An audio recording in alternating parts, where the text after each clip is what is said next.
આજે આપણે શીખીશું ડ્રાયફ્રૂટ શ્રીખંડ. જો તમને મારી આ વાનગી ગમે તો પ્લીઝ મારી ચેનલને સબસ્ક્રાઇબ અને મારી વાનગીને જરૂરથી લાઈક કરજો. તો ચાલો હવે જોઈશું આપણે તેની રીત. સૌપ્રથમ આપણે જોશે 1 કિલો દહીં. અહીં મેં તૈયાર દહીંનો જ ઉપયોગ કરેલો છે. તમે કોઈ પણ તૈયાર અથવા હોમમેડ ગમે તે દહીંનો ઉપયોગ કરી શકો છો.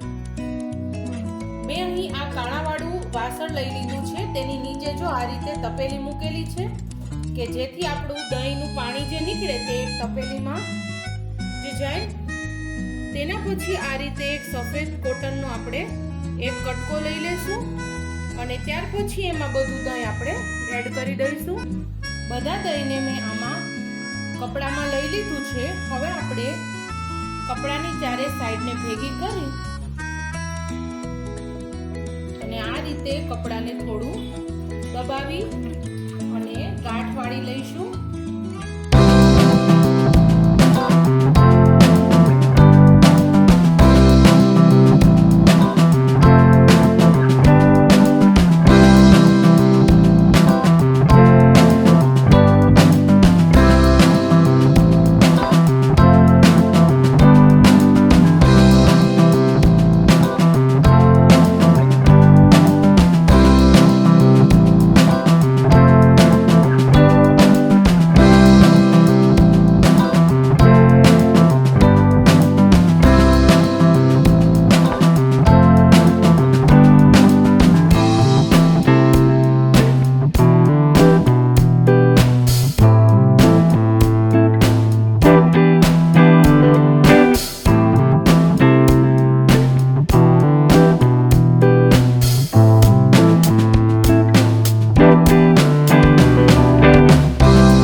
બધાને આપણે મિક્સ કરી દઈશું.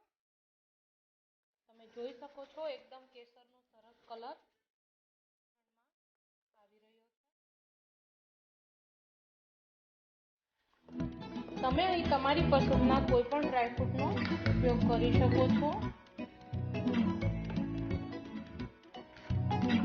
તમે જોઈ શકો છો એકદમ સરસ આપણું શ્રીખંડ તૈયાર થઈ ગયું છે. તો હવે આને હું સર્વિંગ પ્લેટમાં લઈ લઈશ. શ્રીખંડને મેં સર્વિંગ પ્લેટમાં લઈ લીધું છે. તો તૈયાર છે આપણું ડ્રાયફ્રૂટ શ્રીખંડ.